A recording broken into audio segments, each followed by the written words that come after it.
Hello, this is Jack Olmstead. I'm with GMO Free News. Welcome to another edition of our continuing series on the Flint River crisis. Today I'll be interviewing Siddhartha Roy, a PhD student and graduate researcher in the Department of Civil and Environmental Engineering at Virginia Tech. Thanks so much for taking a little bit of your day and spending it with us, Siddhartha. And you like to go by Sid, right? Yeah. Thank you so much, Jack. It's a delight to be here.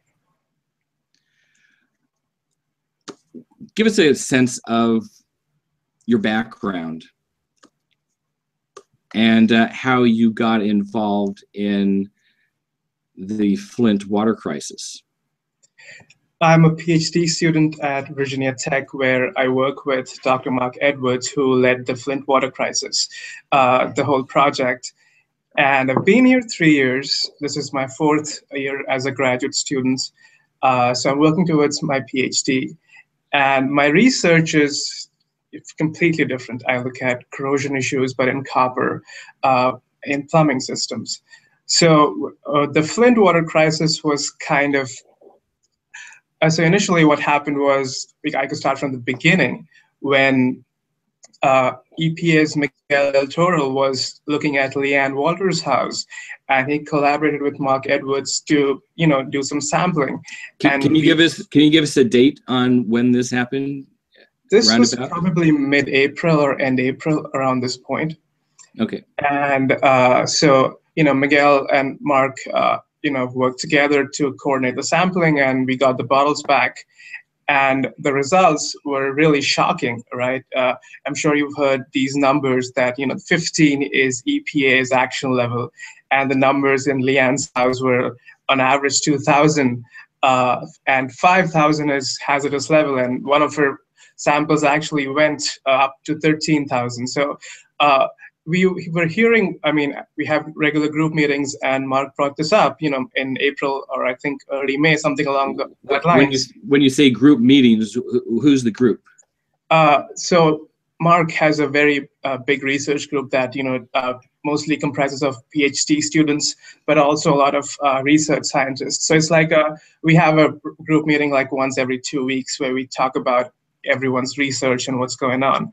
So, and is this a physical group, or is it also an online group where people come in with conference calls and Skype?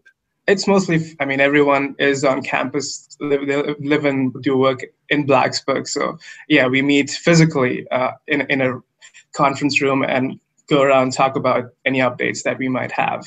And how many people are in this group? It's a big group. At least 15 to 20 people. You have 8 to 10 PhD students, a lot of undergrads working for these students, 3-4 research scientists, Marc himself. So yeah, it's a pretty big research group. Would this be considered a club? Well, I guess every professor has his own club, so I guess you could call it that. You don't get credit for this sort of thing, do you? Oh, no, this is just, everyone is working on different research projects. So you have to meet and kind of understand where everyone else is too, because a lot of our research is collaborative. We get information from other students and we give our results to them, and, we help each other. So this is more of a get together and talk about research. Okay, so that's really kind of the incubator of where the Flint water study was created. Oh yes, the Flint water study was created at a pizza place in downtown Blacksburg. I'll get to that. But okay. So in one of these meetings, Marc talked about these very high levels and how he talked to Leanne Walters and had let her know that you shouldn't be using your water and all of these. And so we knew something was up, but I think it was early August when, Miguel's EPA memo was leaked, and ACLU Michigan, Kurt Guyette did a great job in explaining what was going on. And then surprisingly, Miguel was taken off the case.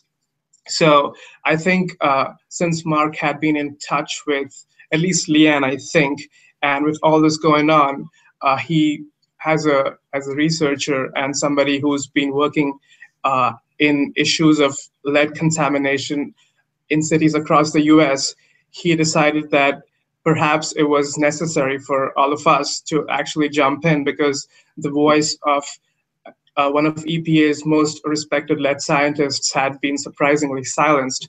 So it was early August when we were out for lunch, and Marc said, okay, we are planning a trip to Flint to do some testing. And and since we have a lot of people on the ground, Leanne, Melissa, Kurt, people, Naira, Sharif, so all of these people had already been protesting for months, and they had been in touch with Marc. That's when I guess as a group we decided that not only we would go down there and test the water, but we would also send out 300 lead kits that we put together and sent. We sent the lead kits around August 13 or 14 to people in Flint, and so it was around this time we were planning how to go about getting our results out to the people when we do get them back. So two things were happening at the same time. One of them was we were sending out these lead kits that people could test their waters and send them back to us. And on the other hand, we were down in Flint testing waters not only for lead, but also for things like pathogens that could be growing because of the water in Flint not having any chlorine. And I'll get to that later if necessary. So I guess the website and the social media effort really happened because we realized that we'll have a lot of these data coming out pretty soon. And instead of waiting to reach out to news media and tell them about our results, we decided to launch a website, which is flintwaterstudy.org, where we started posting results as we got them, any analysis of those results, what do they mean, and how is that applicable to people. So the website was a big part of the online effort, but I think Facebook and Twitter, I'm not a big fan of social media. I think it's really distracting, but when you have a purpose, when you have a campaign to run, I call this a campaign because it was very necessary that the science that was coming out of Virginia Tech really got to the people and the legislators and the people in charge so that they could do something about the lead crisis. So and Facebook and Twitter were amazing in that they gave us direct access to people in Flint, to people who were actively protesting, and now they were contacting us, asking for more information, and actually using our data when they went out and protested somewhere. So I guess that's where the website and the whole of. So I come in, and Marc was like, so let's set up something good that people can access and understand. So one effort that we also made while putting the website together is whatever we would put up, we would ask people in Flint to actually read and tell us if that made sense, if it was clear to a lay person. So that's how the first few articles that you see on there, where we talk about Leanne's results or how there could be a real problem. Yeah, the thing that is up on the screen.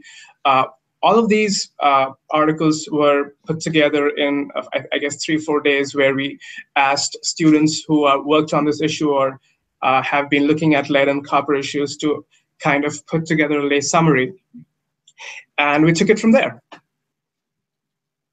Can you talk about this first post that you made on your website, August 23rd, 2015? This was kind of an introduction to the community of your team. Is that correct? Yes. So the first post looked at, what kind of laid down the facts of the issue, primarily that Flint has been buying water from Detroit for almost half a century, and they made this switch, and immediately there were consequences that were being put out in media. Things like water main breaks had increased, or people were complaining about smell, taste, odor issues, or they had boil water advisories. So this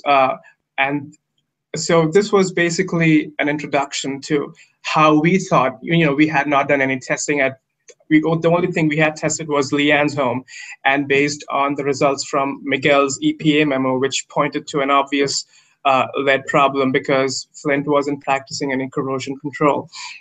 So this was mostly introduction of what went wrong and how what we know now could possibly be indicative of a really big, potentially, big crisis, if you will. It wasn't a crisis then. The word crisis was used much later. But yeah, this was basically putting the science together of what we knew. And the good thing about this coming from us is the research group at Virginia Tech, under Marc Edwards, they've been looking at lead issues for a long time. At least, DC lead crisis happened early 2001, 2004. So this group, I think, has brought out some cutting edge research on how, problems in water chemistry can cause increased lead in water from either lead pipes. So that the diagram that you have up on the screen points to, potential sources from where lead could be coming. It could be lead pipes, it could be lead solder in old homes, it could be brass, which has some lead in it. So I guess we were kind of positioned in a good way to put together the information and put it online. So that's what the first post attempted to do. In this post, at the end, you talk about, let's see here, the key issues of your research, right here, I believe. Right, in bold, yes. In bold. That's what you were hoping to achieve. Did you achieve that? Yeah, I think we went above and beyond what we hoped to achieve. Because water chemistry-wise, we knew that the Flint River was not at all an appropriate choice, and any amount of treatment that you could possibly give to the water would not be enough in preventing lead leaching. So when we set out to test if there are, high levels of lead, what about chlorine levels in the water, if TTHMs were in compliance after the city had spent, I think, $1.5 million on a new GAC filter. So yes, I think we achieved a lot more than what we set out to do. Okay, why don't we just let me bring the zoom down. Why don't we just go through some of these posts? Here's Sure. A post on the 23rd. Is it the same day? Yeah, 23rd. So you made 2 posts on the 23rd. Right. So we planned the first few because August 23 is when all of our lead kits were out and we would be getting those back, and we already had made a trip to Flint. So we were trying to get up to speed on where we were in the research. So that's why I think you see 4 or 5 posts made in a very short time. Now, these are the key words that people can search for the articles under, like drinking water, Flint water. Yeah, I guess we started off with keywords, but then there was so much work that I didn't bother making keywords anymore, so you wouldn't see them in a lot of the posts. But you could use the search option and go look for specific things. I see. So you don't have particular categories where people can hone in on various issues. I mean, it's not really, but if you just keep going down, I guess it's just a bunch of articles. You could get a nice sense of what was going on. Okay. I'm just thinking about the researcher out there that's trying to, again, hone in on particular aspects of this story, because you can go in lots of different directions. If they're just looking at one thing and they want to bring up articles that pertain to that particular issue, there isn't like a keyword search. You'd have to do a word search on what pops up in the various articles. Is that right? That is correct. Okay. Here's an article here on the 24th. So this is the next day. Hazardous waste levels of lead found in Flint households. Yeah. So this is, this relates to the testing that we did we did way back in April with Miguel. And this was what was essentially in Miguel's EPA memo about Leanne's lead findings. So this was just to pinpoint that we potentially have a huge issue at hand, and we put up the results on the web. And did you create this graph here, sample results, courtesy of Virginia Tech? I guess you did. This was from, so Miguel did this, I think, or when the samples were processed here. So Leanne collected the samples and sent them to us. So the data came from us, but I don't know if Marc made these or Miguel made these, but this is from Miguel's memo. From his memo. Right. I see. Okay. Before we go into other articles, why don't we just talk about what you have on the menu at the top of the page? Sure. You've got home, you've got, well, we'll get to articles in the press. Here you've got about. You got an about section. Right. So this mostly is, there are 2 pages in here. One was who we are and what our study aims are and what we aim to achieve and why are we doing this. And that we would be open and ethical at all points. So just a summary of the people and what our goals were as a research team, going into Flint and looking at what was happening. So that was page 1. And the second page. Well, let me just talk about this. You were the communication director for the Flint water study. Mm-hmm. So what did you do as a communication director? Lots of things, I guess. First off, all the research articles on the website, all the public health messaging that went out, it went out through me. So Marc and I wrote a lot of the content together, trying to ensure that the science communication was accurate and easy to understand. That was a huge part. In addition, with Facebook and Twitter, we would be posting like every few hours with research updates or articles in the press, and you'd receive questions from people in Flint about specific things what should I do with this, what should I do with that. Later on, when we had tested more than 270 homes, we were actually going out and calling people and telling them the results and that they shouldn't be using their water. So Anurag was another grad student, and we called up a lot of these people and talked to them and explained the results to them so that they knew what was going on and they could take protective measures to protect themselves and their family. So I guess a whole host of things. Communications director is a broad term, I guess. It sounds like a full-time job.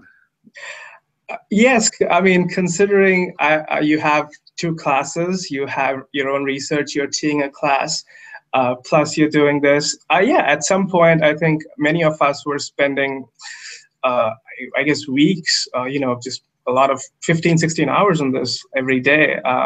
So 15, it was 16 hours a day. Where's you have to sleep, at least 4 hours a day, and then you got 4 hours for what? Well, do your assignments, do your homework. Do your homework and your assignments. So you didn't get much sleep during this period of time. Yes, I guess. For not a long time, but a month maybe, but yeah.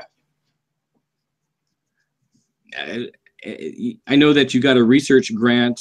National Science Foundation gave you $50,000. Did you get money from any other sources? When you went from Virginia Tech to Flint, who paid for transportation? Where did you stay? Who provided meals? How did that all work out? So initially, it was all a volunteer effort. So, all the money that went into the sampling, the 300 kits, the trips, the analysis of these samples, all of this was coming out of Dr. Edwards' discretionary funding. So NSF happened, I think, sometime in mid-September. So what is the Edwards discretionary funding? That is, so when professors apply for grants, they get money and they spend it on research. But when professors go out and do consulting, the money that comes is the professors, and they can do whatever they like with it. So Marc spends it on research. So That is what I mean when I say discretionary funding. It was his own money. So he does research as a college professor for various institutions or municipalities under the flag of the university. The university gets the money for his consulting, and then he gets a piece of it. Is that how it works? And then the university gets a portion of it? You know, with research grants, that's what happens. So when you apply to National Science Foundation, when you apply to other, organizations, the university gets a cut of what comes back.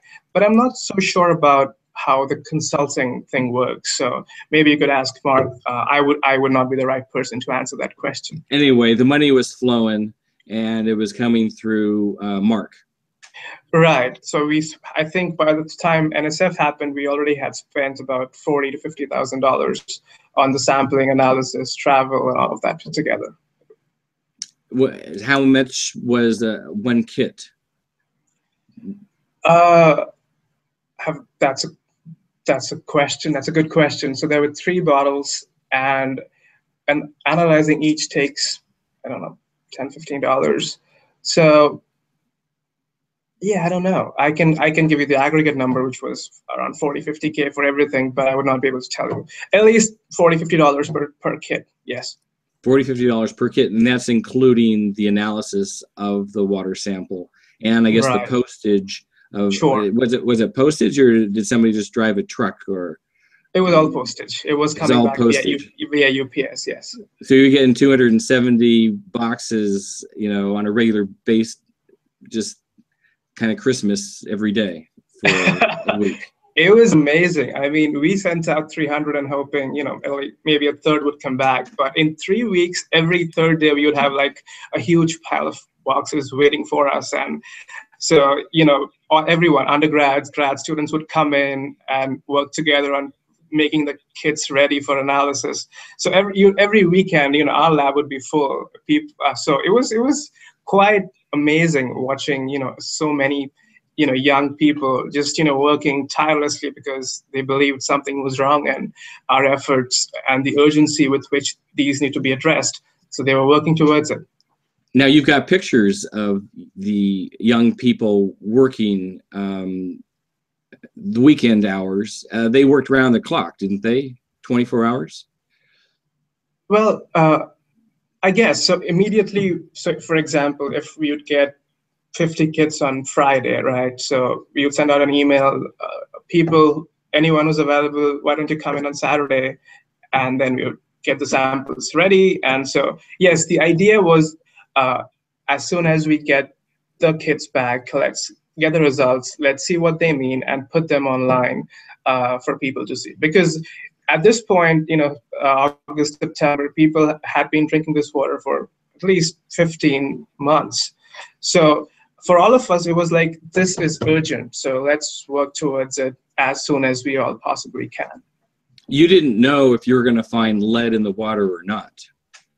No, we did not. But I think. What was the urgency then? The urgency was the first So initially, when we sent the kits out, we got 24 back in the first batch, and more than half of them were over 15. There was one maybe there was 60 or 70. So immediately we felt that, if this is how things are looking, there's a good chance that the samples that we get later on would also tell a similar story. So the urgency was created after we analyzed the first few kits that we got back. And where did you post the information? You said you wanted to get the information online as soon as possible. So everything about the results went on this website, flintwaterstudy.org. On flintwaterstudy.org. If you go to information for Flint residents, the third tab, there is lead testing results for. No, not frequently asked questions. No, the first one, lead testing results. Okay, here we are. So right, so this we were updating this with results as soon as we started getting them. So first 24 kids arrived, so then we had the results for 24 kids, and then as more samples started coming in, we put the information together, and we found a widespread lead problem because all the citizen activists had done a great job of distributing these kits all over the city. So when we got these samples back, they were showing results from across the city, essentially. So yeah, this was the urgency, hence the results online. Now, you say you worked with citizen scientists. How did you find these citizen scientists?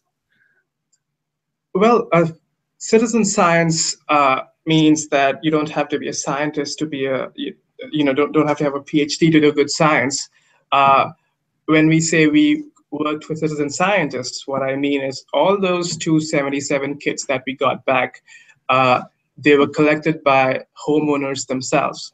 So when Leanne, Claire, Kurt, all of them were working around the clock to get these kits out and get them back. So we actually had 277 citizens who followed the right EPA protocol on how to collect their samples and send those bottles back to us. So it's quite amazing when you think about it that all of these citizens, worked and collected samples, and did a great job. So hence the term citizen scientists. Okay, so I went to your website. I went to your Facebook page, and you have photos on your Facebook page of your students, I believe. Mm-hmm. Are they? Is this what we're talking about? Yeah, that one. Yes. Like right here. There you are. Right. Is this what you were getting back from Flint? This was one of the 12. How many boxes did we send out? We sent out 12, 24. Yeah, this is 6 of 24 boxes.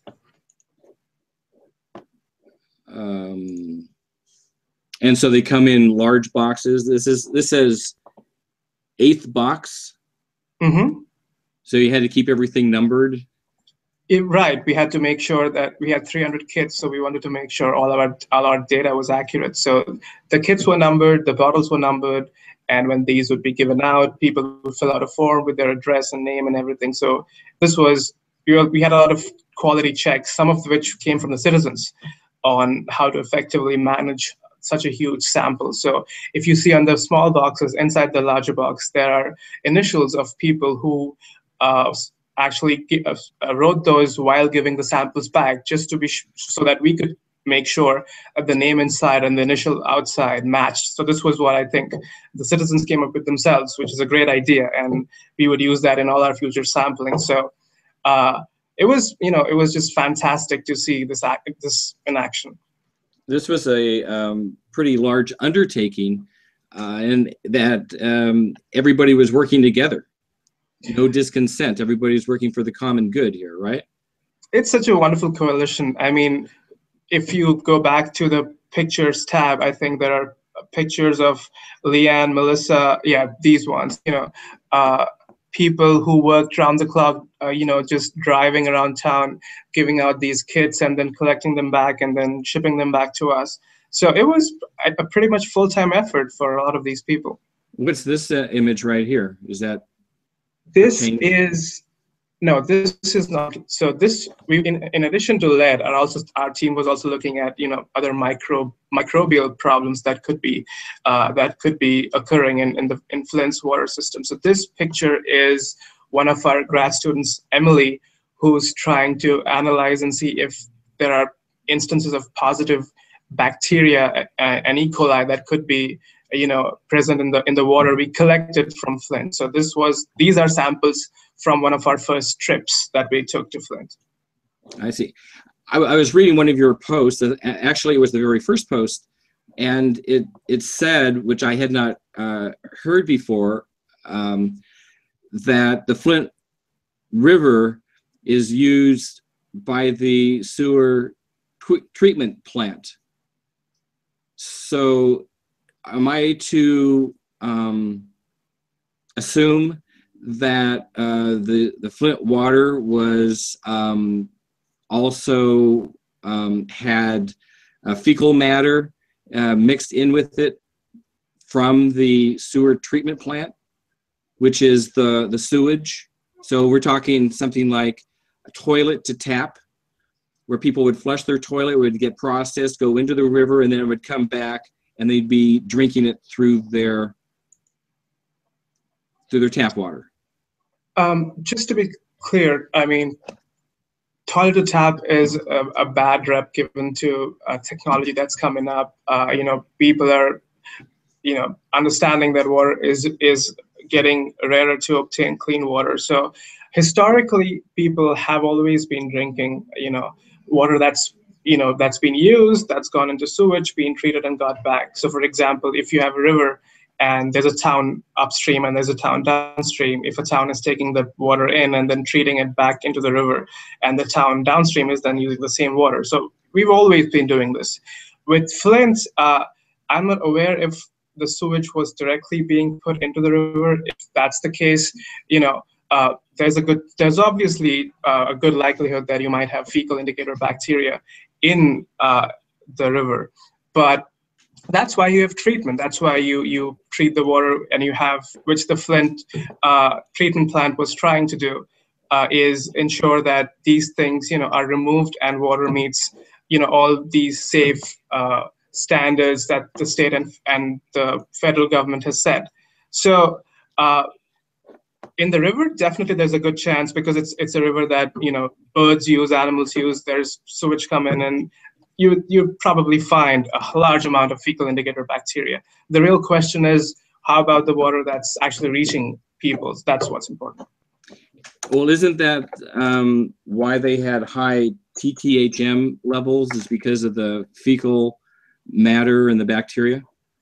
Not the bacteria themselves, but you have what's called NOM, natural organic matter, that occurs in the river. So for example, if you have dead leaves or dying animals or any sort of organic matter that is in your source water, that is what reacts later on with the chlorine that you add to kill the bacteria. So you have NOM interacting with chlorine, and then you have TTHMs forming. So I mean, it wasn't a very good source of water, obviously.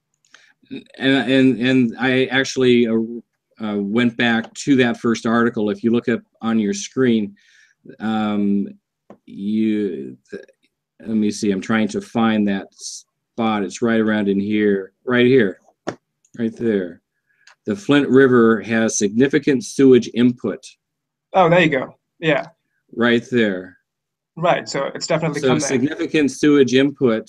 To me, seems like it's coming from the sewage treatment plant. And then up here it says high levels of chloroforms indicates likely fecal matter. And that's what they were trying to get rid of. Fecal bacteria right here. Right. Present in the Flint River. Right. So that analogy of toilet to tap could apply to the Flint River water. Oh, definitely, like a lot of rivers across the U.S. Like a lot of rivers across the U.S. Yes. Okay, I know we keep bouncing around here. Let's go back to your Facebook page with these. Are there any other pictures that you would like to talk about? Here's one. Right. These are the water samples. These are samples that were collected on our first trip back to look at bacteria, and so we did find bacteria, fecal indicator, E. coli, and opportunistic pathogens that our team is still looking into from our fourth trip back. So these are some of the samples that if you keep going to the other pictures, you'll see the students who. So this is somebody filtering water to look at bacteria in it. So you have a lot of these grad students working on it.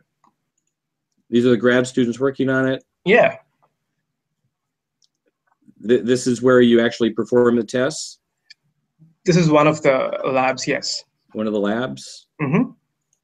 People in the labs, a closer look. Right. One of the grad students. So Emily was, so this is Emily Garner, who is a PhD student and a microbiologist. So she was in charge of coordinating how samples were collected and then shipped back overnight from Flint when we were down there to make sure that, all the bacteria, whatever we're trying to test, do not die by the time they get to the lab. So she, was wonderful and oversaw the whole thing. When you say she was wonderful, it sounded like she put in a lot of time on this.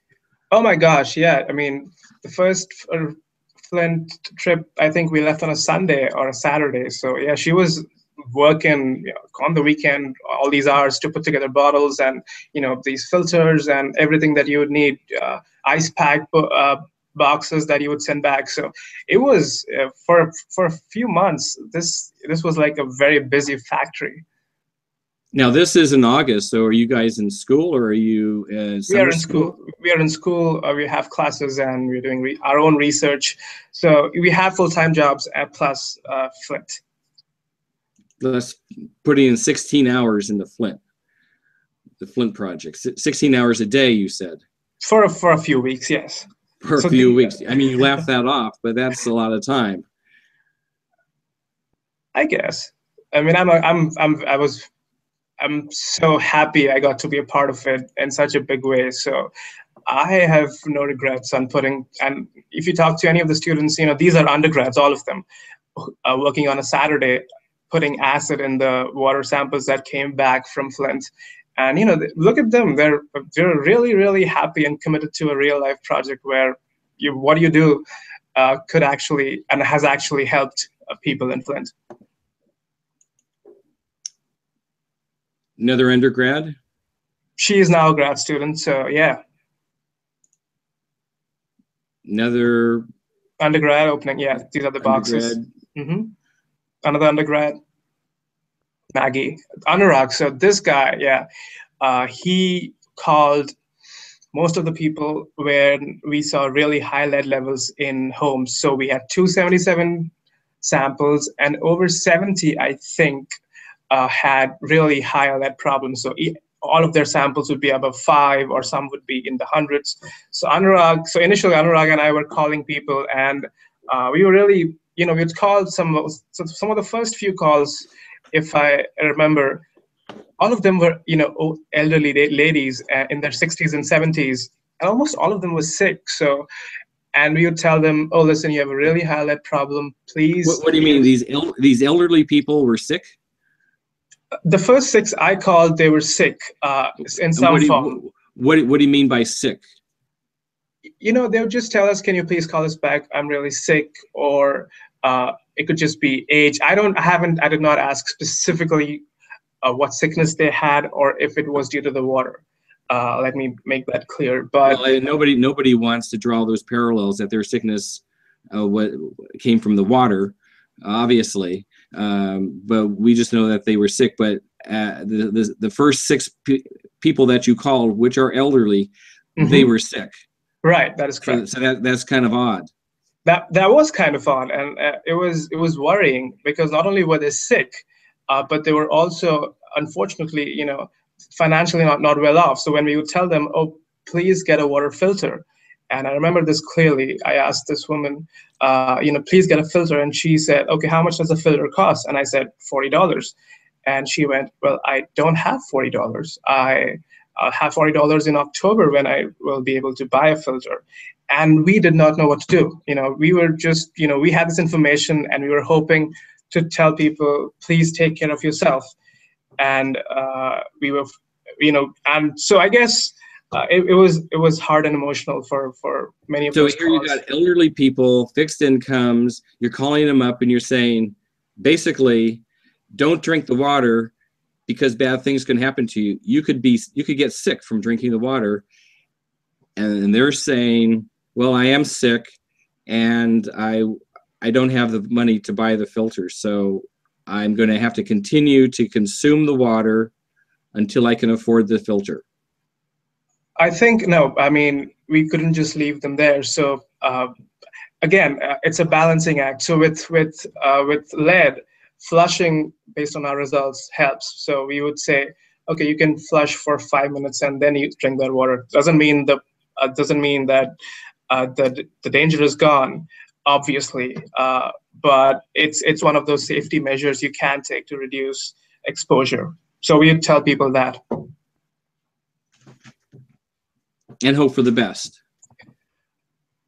It was really hard. I mean, we didn't know what to do because we were hoping we were. I mean, here you have people paying such high water bills, drinking water that is not. When you say high water bills, what are you talking about? What's a high water bill? Flint's water bill on average was $140 a month. If you talk to Melissa, she has at one point paid $800 for 2 months worth of water that she doesn't drink. So, and if for just for comparison, $140 a month is higher than what people pay in Las Vegas. So it's, if you could talk to people in other towns, $60, $70 a month is acceptable, but you have a very poor town paying very high water bills where most people cannot just afford to pay the bill. So these numbers are pretty high.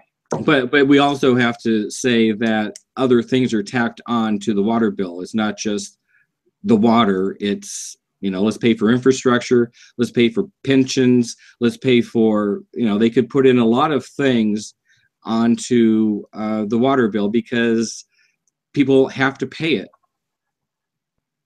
Is that right? It's not just water. It can be a lot of other ideally it's just water and sewage. Well, that's ideally, yeah.